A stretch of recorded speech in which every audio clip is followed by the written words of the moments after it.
क्या बिना वैग्रा के भी आप अपना बेड पे टाइम बढ़ा सकते हैं? क्या आप अपनी हार्डनेस को इंक्रीज कर सकते हैं? क्योंकि वैग्रा यूजुअली हम रेकमेंड नहीं करते हैं और उसके साइड इफेक्ट्स भी बहुत होते हैं, तो क्या बिना वैग्रा के वैग्रा जैसा इरेक्शन हम पा सकते हैं?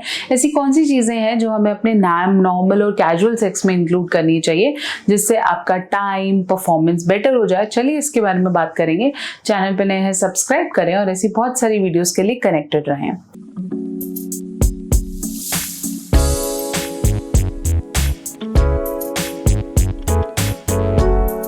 हमेशा समझें कि वैग्रा क्या करती है, आपकी बॉडी में कॉन्फिडेंस को इंक्रीज करती है।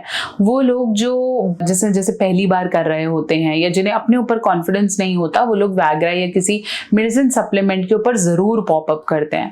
तो इसको रिलैक्स करने का सबसे पहला टेक्निक है कि आप बहुत ज्यादा फ्रीक्वेंट कन्वर्सेशंस करें। जिसके साथ आप परफॉर्म करने जा रहे हैं या जिसके साथ आपने अपनी लाइफ के बारे में सोचा है और सेक्सुअल एक्टिविटी कर रहे हैं, कम्युनिकेट करें। प्यार भरी बातें, थोड़े से डर्टी टॉक्स, थोड़े से लवेबल टॉक्स बहुत इंपॉर्टेंट है। इससे आपकी जो हाई पल्सेशंस हैं, जैसे आप जब परफॉर्म करते हैं तो आपको घबराहट होती है, आपके मन में 50 क्वेश्चंस घूम रहे होते हैं, तो जितना आप कन्वर्सेट करेंगे उतना आपका कॉन्फिडेंस बढ़ेगा। और जो ये वैग्रा का 50% का काम है, मतलब आपका कॉन्फिडेंस इंक्रीज करना, वो डेफिनेटली आप नेचुरल तरीके से भी कर सकते हैं। दूसरे नंबर पे बात करूंगी, नए टेक्निक्स यूज करो। अगर आप सिमिलर उसी रूटीन से परफॉर्म कर रहे हो, वही जगह, वही पर्टिकुलर थिंग, तो एक समय बाद ना आपका माइंड अटेम्प्ट नहीं करेगा। तभी हम बोलते हैं कि नए नए तरीके इज ऑलवेज गुड। नए तरीके में इतनी सारी चीजें हैं। रेगुलर आप एक दूसरे को मसाज कर सकते हैं, आप साथ नहा सकते हैं, आप बाहर घूम सकते हैं, you can perform on different place in a room.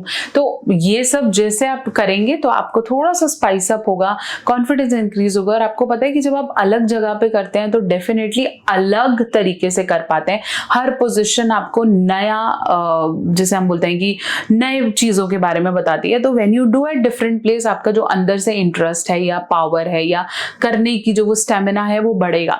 ऐसी कुछ पोजीशंस भी डेफिनेटली हैं जिनका टाइम कम है, वो ट्राई कर सकते हैं, जिसके बारे में मैं डिटेल में वीडियो आने वाले टाइम पे बनाऊंगी। तो अलग अलग पोजीशंस को भी डेफिनेटली ट्राई करें।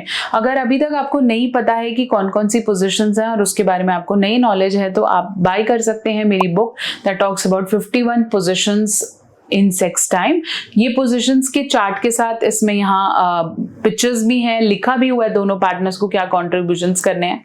तो डिटेल में आप ये बुक भी बाय कर सकते हैं। तीसरे नंबर पे रख रही हूँ मैं रेगुलर फिजिकल एक्सरसाइज। अगर आप चाहते हैं कि मुझे सही से इरेक्शन आए तो फिजिकली एक्टिव रहें, एटलीस्ट कार्डियोवैस्कुलर एक्सरसाइज जरूर करें, ऐसे जिससे आपका हार्ट बीट बढ़े। ऐसी एक्सरसाइजेस जैसे हम वॉकिंग की बात कर सकते हैं, कार्डियो की बात कर सकते हैं, जिससे हाई इंटेंसिटी ट्रेनिंग की बात कर सकते हैं, जिससे आपका ब्लड फ्लो बढ़े। और जैसे ही आपकी हार्ट बीट बढ़ेगी, ब्लड फ्लो बढ़ेगा, आपका जो स्ट्रेंथ है, स्टेमिना है, वो वापस आएगा और आपका इरेक्शन भी हार्ड रहेगा। If you are not doing any physical exercise in a day, I am sorry, हो सकता है आपको इरेक्शन या टाइमिंग की प्रॉब्लम हो जाए। चौथे नंबर पे रख रही हूँ मैं अच्छा खाना। खाने के बारे में पता नहीं मैंने कितनी वीडियोस बना दी होंगी, एक एक चीज को उठा के मैंने डिटेल में समझाया है कि इसका क्या नुकसान है, इसका क्या अच्छा है, इसको नहीं खाना है। अगर आप अभी भी गूगल पे सर्च करते हैं कि what not to eat before sex, what not to eat for good sex, तो मेरी 50 वीडियोस आपके साथ आ जाएंगी।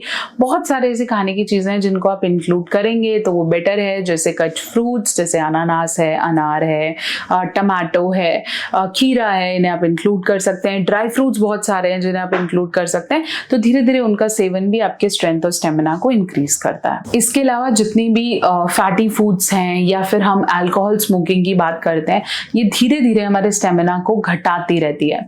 अगर आप रेगुलरली कोई अल्कोहल या स्मोक कर रहे हैं तो आपके ब्लड वेसल्स के ल्यूमन को घटा देगी, मतलब उसको बहुत संकुचित कर देगी, जिससे खून का प्रवाह अटकेगा और अच्छा प्रवाह ना होने के कारण आपको डेफिनेटली इरेक्शन में और टाइम में प्रॉब्लम आएगी।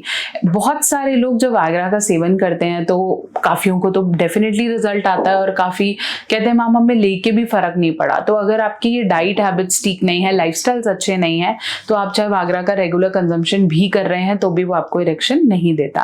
वैग्रा एक वन एंड ऑल सॉल्यूशन है जो कि किसी को भी कहीं भी हेल्प करता है उनके इरेक्शन को स्ट्रॉन्ग करने में, बट उसका साइज से कोई लेना देना नहीं है। और वो लोग जिन्हें कोई मेडिकल कॉम्प्लिकेशंस है उनको वाइग्रा नहीं लेना चाहिए। वाइग्रा आपके ब्लड फ्लो को बढ़ा के नाइट्रिक ऑक्साइड की प्रोडक्शन बढ़ाता है, जिसकी वजह से इरेक्शन तो अच्छा आता है लेकिन वो काफी सारे साइड इफेक्ट्स को लाता है। तो उसको लेने से पहले भी बहुत सोच समझ के आपने डिसीजन लेना है। आप चाहे तो इस वीडियो को डिटेल में यहाँ देख सकते हैं, जहाँ मैंने वाइग्रा के बारे में बहुत डिटेल में बात की है। तो अगर आप चैनल पे नए हैं जरूर सब्सक्राइब करें, और ऐसी बहुत सारी लाइफस्टाइल रिलेटेड वीडियोस के लिए आपको मेरे इस चैनल पे बने रहना पड़ेगा। आप चाहें तो मुझे इंस्टाग्राम फेसबुक पे फॉलो कर सकते हैं, डॉक्टर नेहा ऑफिशियल मेरा हैंडल है।